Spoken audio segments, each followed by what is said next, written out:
In a stunning move, the Alberta government fired the entire board and CEO of the provincially owned money manager AIMCo. For a look at this, we've got Andrew Willis, a reporter at the Globe and Mail, who's been on the front lines of this story to talk about. We don't see stuff like this in corporate Canada, especially with the kind of stability that AIMCo is supposed to represent. This is a real revolution in the way the pension funds are run. You know, this is a provincial government in Alberta, which is a very aggressively conservative government, moving to dismiss the entire board, plus the senior management team, including the CEO, Evan Siddall, who's been the part of a turnaround for the last 3 years. Who's a well-known face, was at CMHC? Yeah, great resume, and Evan's been doing solid work. Having said that, Amber, I'm not actually completely surprised by this. The structure of AIMCo has been controversial for a couple of years. Their performance hasn't been that great. And what AIMCo does is they run money for 17 different groups in Alberta. That includes the Heritage Fund, but it also includes a number of different public sector pension plans. So the university professors in Alberta, for example, AIMCo runs their money. And over the last few years, those professors have been complaining about performance. They've been withdrawing their funds from AIMCo and giving them to other outside managers. That's the kind of performance issue that's caused the government to act. So there is an underlying reason for this rather abrupt action from the government, and it's to do with the ability to keep these clients happy. Like there is a lot of unhappy clients at AIMCo. So this is AIMCo's underperformance that stark compared to, that's what I was going to say. I've looked at the other pension funds. Some of them are not even tracking the index. No, they had a specific problem a couple of years ago with volatility and during the COVID crisis. They've resolved that. That was Evan Siddall had what I thought was a very credible turnaround plan in place. Look, their costs have been rising. They're staffing up. They want to do more global investing. They want to get into more alternatives. That takes people. So that's why the headcount was rising, and that's one of the things that's upset the government. But no, the performance, there wasn't a complete outlier in performance. They weren't ahead of anybody else. Best numbers recently have been from the Hoop pension plan, but they certainly weren't laggards. So what happens now? Like, this is a huge pension fund to not have a board and a CEO. That's the question. $169 billion. So we found out overnight, the Globe and Mail just reported that a longtime civil servant, his name's Ray Gilmore, he's going to be the acting CEO or maybe the full-time CEO. No investment management experience, but he's clearly a trusted pair of hands. He used to work at Alberta Treasury branch. So not an insider from AIMCo, bringing somebody else who's kind of a bureaucrat. They're bringing in a bureaucrat, a deputy minister.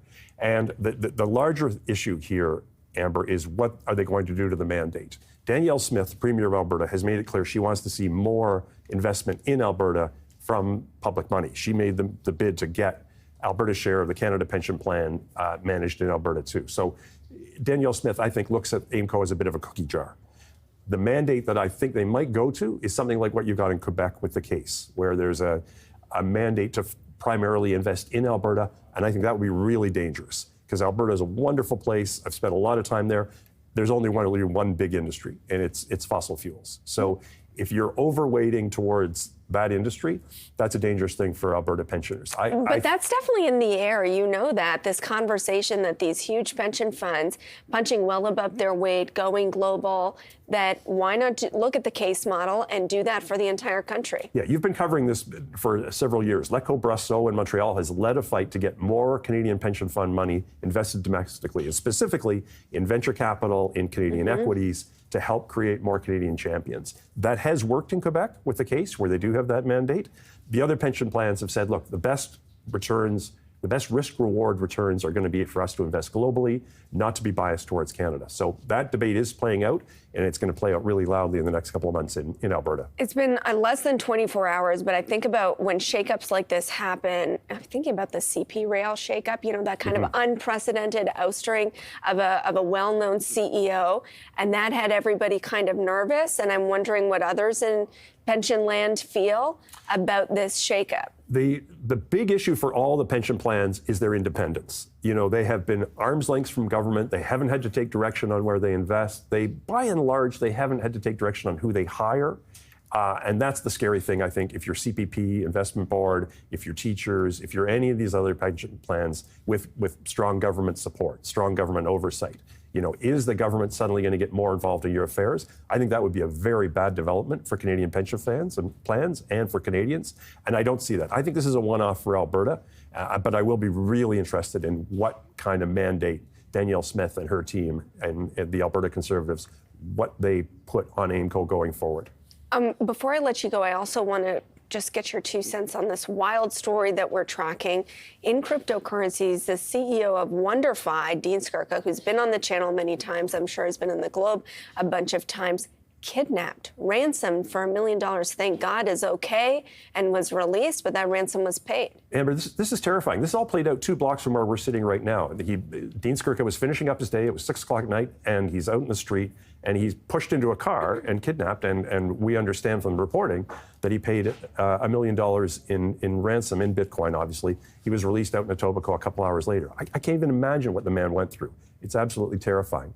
The one thing I would note is that there's a shocking amount of innocence, and it's part of the charm of Toronto. You know, if I get on the subway this evening going home, there's a good chance that a bank CEO or, you know, the federal minister of finance is probably riding her bike up and down University Avenue as Chrystia Freeland goes to and from her office. Like, we have a really safe city. Things like this remind you of the reality of you know, safety in general, but also the Bitcoin sector. There's some unsavory things that happen in that space. Especially with it at record highs now. Maybe these things become more lucrative to do. It is. And look, a lot of these executives have been very high profile about the sector and very high profile about how much money they're making. You know, they tend to flaunt it a little bit. I'm all for people, if they've earned their money and they want to go buy fancy cars and fancy houses, that's great. But this sector did put a little bit of a target on its back. I mean, and WonderFi, the Dean's company, you know, it's backed by Kevin O'Leary, who's been a part of this program. Yeah. Exactly. Very high profile, very big advocate for the sector. So this one scared a lot of people. I must admit, like, this is all I've been talking about with my Bay Street contacts. I mean, it's shocking. It's absolutely shocking. Andy, thanks so much for joining me in studio. Amber, it has been a pleasure for many, many years. All the best. Honored to be here.